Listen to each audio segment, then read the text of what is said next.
Burası benim her şeyi değiştireceğim yer. Bugün senin için oynayacağım anne.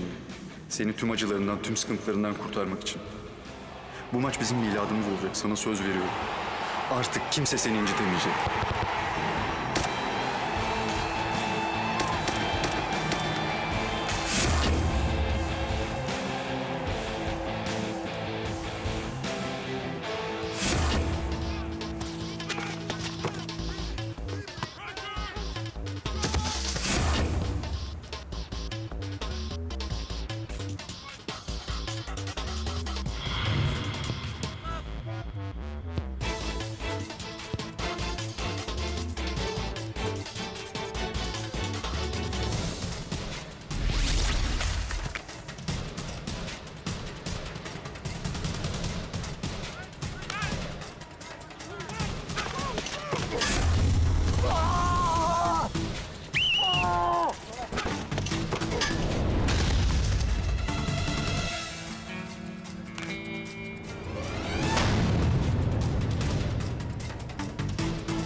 Senin yüzünden!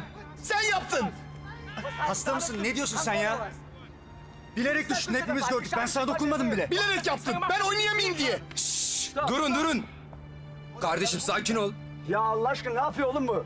Kerem sana dokunmadı bile, gördüm.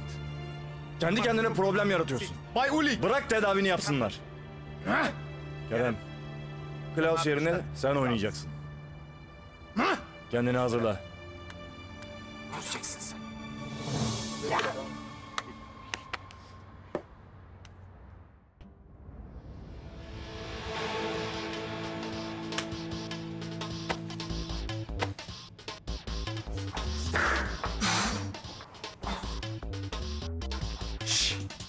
Ne oldu? Takımın hocası maçı izlemiş. Ne dedi hoca? Beni beğenmiş, haftaya görmek istiyor. Gençler!